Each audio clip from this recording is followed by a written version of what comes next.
গত বিপিএলে রাজশাহীকে প্রতিনিধিত্ব করেছিল দুর্বার রাজশাহী। নানা বিতর্ক আর সমালোচনায় জর্জরিত দলটি এক আসরের বেশি টিকতে পারেনি। এবার তাদের জায়গা নিয়েছে রাজশাহী ওয়ারিয়র্স। পেশাদারিত্ব, সাফল্য আর দল পরিচালনার দিক থেকে যারা দুর্বার রাজশাহীর চেয়ে একেবারে বিপরীত। দলটির প্রধান কোচ হান্নান সরকার মনে করেন, আগের দলের হয়ে একাদশে খেলার চেয়ে এখনকার পেশাদার আর গোছানো দলে একাদশে না থাকাও ভালো। মূলত তরুণ ব্যাটার জিসান আলমকে নিয়ে আলাপকালে এই মন্তব্য করেছেন তিনি। শুরু থেকেই হান্নানের অধীনে দারুণ কার্যক্রম দেখিয়ে চলেছে রাজশাহী ওয়ারিয়র্স।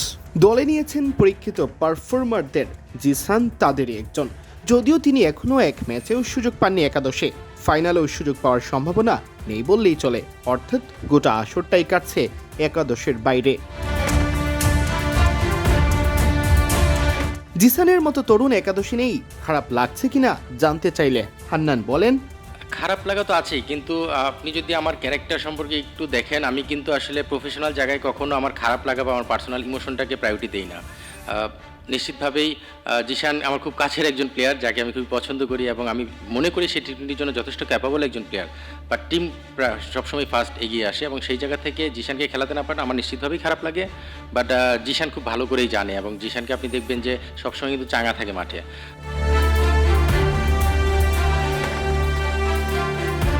ট্রফি হাতে নেওয়ার আগেই হান্নানের চোখে রাজশাহী চ্যাম্পিয়ন, এমন দলের অংশ হওয়াও তো বড় প্রাপ্তি, সে কথাটাই জানালেন।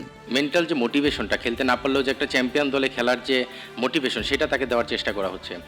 খুবই আনফর্চুনেট জিশানের জন্য, ইভেন আমার জন্য বলতে পারেন যে জিশানকে আমি খেলাতে পারছি না। বাট গতবার যেই টিমে খেলেছে সেরকম টিমে খেলাচ্ছে, এই টিমে যদি চ্যাম্পিয়ন টিমের সঙ্গেও থাকা যায় সেটাও মনে পজিটিভভাবেই চিন্তা করা যায়। জিশান সেটাকে সেভাবেই চিন্তা করছে।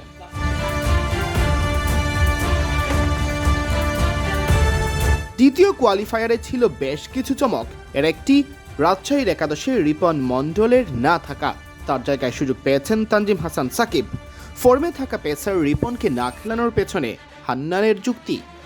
আপনি একটা জিনিস দেখবেন যে আমরা বেশ কিছু ম্যাচে আপনি দেখবেন যে কিছু ভালো পারফর্মার ছিল, তারপর আমরা তাদেরকে অফ করেছি। আপনি দেখবেন মুরাদ কিন্তু এর আগের ম্যাচটা ভালো করেছে, আকবর জাস্ট একটা ম্যাচ আগেই ভালো করেছে। সো স্ট্র্যাটেজিক কারণে আমি সবসময় বিলিভ করি স্পেসিফিক ওই দিন, ওই ম্যাচ, ওই কন্ডিশনের জন্য যেই প্লেয়ারকে পিক করলে টিমের বেটার বেনিফিট হবে বা কম্বিনেশনের জন্য বেটার হবে সেটাই চিন্তা করি। রিপন নো ডাউট আমাদের আজকে এই ফাইনালে আসার পেছনে রিপনের অবদান সবচেয়ে বেশি, পেস বোলিং ডিপার্টমেন্টে, এটা অস্বীকার করার কোনো উপায় নেই।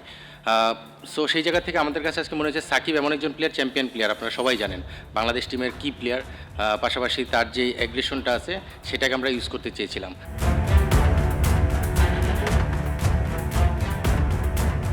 দলের চাহিদাই প্রাধান্য পেয়েছে জানিয়ে হান্নান সরকার আরও বলেন, আর আপনি রুবেলের সঙ্গে কম্পেয়ার করলেন, আপনি যদি দেখেন সিলেটে বেশ কিছু বাঁহাতি ব্যাটসম্যান ছিল, ডানহাতি বাঁহাতি ব্যাটসম্যান যখন সংমিশ্রণ থাকে তখন ক্যাপ্টেনের হাতে কিছু অপশন থাকলে ভালো হয়, যেটা শান্ত আমার সাথে ডিসকাস করেছিল।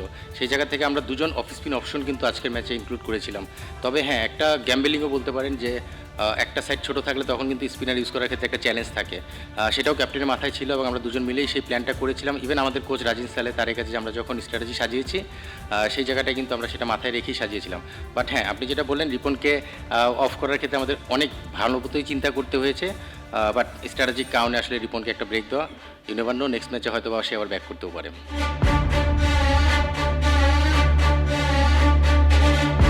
সিয়াম চৌধুরী, বিডি ক্রিক টাইম।